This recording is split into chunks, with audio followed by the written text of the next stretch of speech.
بسم اللہ الرحمن الرحیم۔ السلام علیکم دوستو۔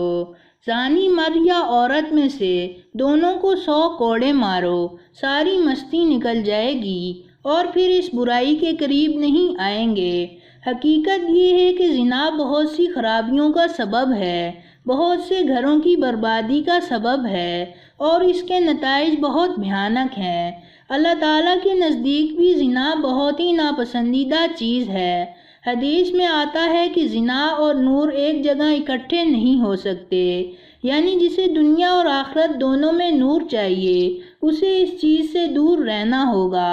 صرف یہی نہیں کہ اس ایکشن سے بچنا بلکہ اس کے قریب بھی نہیں جانا، یعنی جو ہاتھوں، آنکھوں اور کانوں وغیرہ کا زنا ہے اس سے بھی بچ کر رہنا ہے۔ آپ صلی اللہ علیہ وآلہ وسلم نے قرب قیامت زنا کے پھیلنے کی پیشن گوئی فرمائی تھی۔ رسول اللہ صلی اللہ علیہ وآلہ وسلم نے فرمایا کہ علامات قیامت میں سے ایک یہ ہے کہ دین کا علم اٹھ جائے گا، جہالت پھیل جائے گی اور شراب پی جائے گی، زناکاری عام ہو جائے گی۔ زنا ہر ایک کے لیے بنا ہے، لیکن اگر بوڑھا ہونے کے بعد کوئی زنا کرے تو اس کے ساتھ اللہ تعالیٰ قیامت کے دن بات بھی نہیں کریں گے اور اس کو معاف بھی نہیں کریں گے اور اس کے لیے دردناک عذاب ہوگا۔ پھر اسی طرح اللہ تعالیٰ ایسے مرد کی طرف دیکھیں گے اور نہ ہی ایسی عورت کی طرف، کیونکہ مرد اور عورت دونوں نے ہی مل کر زنا کیا ہوتا ہے۔ رسول اللہ صلی اللہ علیہ وآلہ وسلم نے فرمایا کہ میرے پاس 2 آدمی آئے، انہوں نے میرا بازو پکڑا اور مجھے ایک دشوار گزار پہاڑ کے پاس لے گئے تو میں نے دیکھا کہ وہاں کچھ لوگ تھے جو بہت زیادہ پھولے ہوئے تھے اور ان سے بدترین بو آ رہی تھی۔ تو میں نے پوچھا کہ یہ کون لوگ ہیں؟ تو انہوں نے کہا یہ زانی مرد اور زانی عورتیں ہیں، اور پھر ان پر حد بندی لگائی گئی، یعنی 100 کوڑوں کی سزا رکھی گئی تاکہ ان پر ترس کھانے کا جذبہ اللہ کے معاملے میں تم کو دامنگیر نہ ہو۔ اگر تم اللہ تعالیٰ اور روز آخرت پر یقین رکھتے ہو، یعنی اگر تم اللہ تعالیٰ کو مانتے ہو تو پھر اس حد کو جاری کرنا ہوگا، کیونکہ ایک حد جاری کرنا اللہ تعالیٰ کے نزدیک 40 رات کی بارش سے بھی زیادہ بہتر ہے۔ یہاں اسلام کا قانون نافذ ہوتا ہے اور پھر یہ بھی ہے کہ یہ حد سب پر لگے،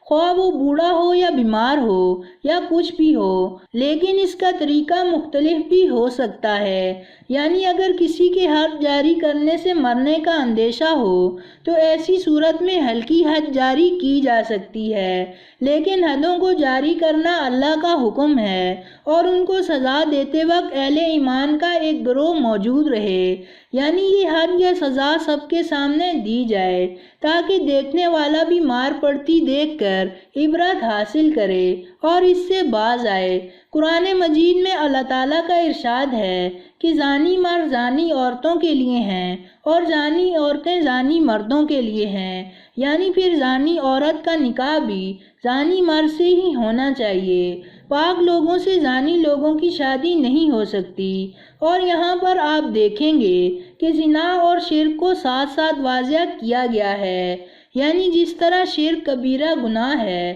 بالکل اسی طرح زنا بھی کبیرہ گناہ ہے، کیونکہ شرک میں بھی شراکت ہوتی ہے اور زنا میں بھی شراکت ہوتی ہے۔ اس لیے زانی مرد کی شادی مومن عورت سے نہیں ہونی چاہیے، اور جب یہ ثابت ہو جائے کہ واقعی کوئی شخص زنا کرتا ہے تو پھر اسے پاک دامن عورت نہیں دینی چاہیے۔ ہاں اگر کسی کا عیب چھپا ہو تو وہ اللہ کو پتہ ہے، اس کے معاملے میں چھپی ہوئی باتوں کے بارے میں کوئی کچھ نہیں کر سکتا،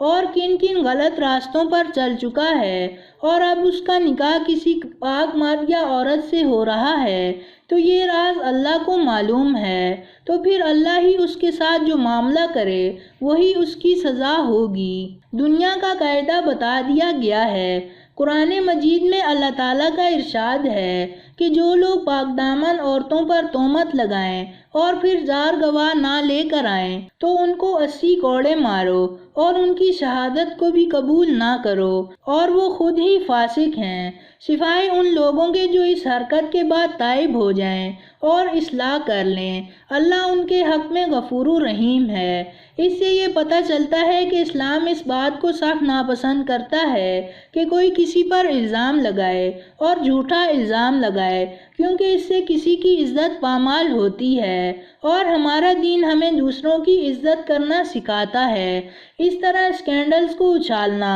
اور اس طرح کی خبروں کو عام کرنا اور لوگوں کے درمیان بیٹھ کر اس طرح کے قصے بیان کرنا لغویات میں سے بھی ہے اور ناپسندیدہ چیزوں میں سے بھی ہے، اس لیے ان سے بچنا چاہیے۔ قرآن مجید کی آیات کا ترجمہ ہے کہ جو لوگ اپنی بیویوں پر الزام لگائیں اور ان کے پاس ان کے اپنے علاوہ کوئی گواہ نہ ہو تو اس میں سے ایک شخص کی شہادت یہ ہے کہ وہ 4 مرتبہ اللہ کی قسم کھا کر گواہی دے کہ وہ اپنے الزام میں سچا ہے، کیونکہ اگر کوئی انسان باہر کی کسی لڑکی کو کوئی برا کام کرتے دیکھے اور اس کے پاس گواہ نہ ہوں تو وہ چپ کر جائیں، لیکن اگر کوئی شخص اپنی بیوی کو آنکھوں سے زنا کرتا دیکھ رہا ہے تو وہ کیسے چپ کرے گا؟ اس کے لیے اللہ نے ایک راستہ کھول دیا کہ وہ گواہی کے ساتھ قسمیں اٹھائے، کیونکہ قسمیں پھر دوسروں لوگوں کی قائم مقام ہوں گی اور اس طرح معاملہ حل ہو جائے گا۔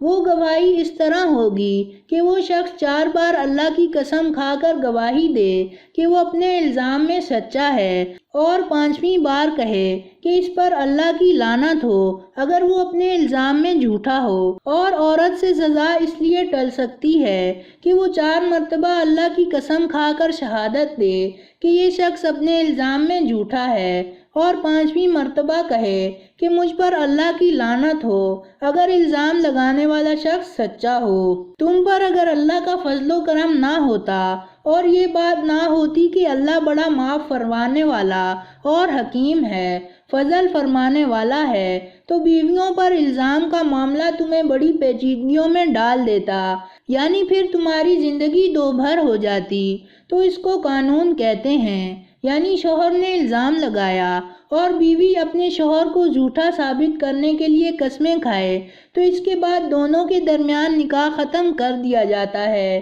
اور آئندہ کے لیے ان کی راہیں الگ الگ ہو جاتی ہیں، کیونکہ ایسے 2 لوگ اکٹھے نہیں رہ سکتے۔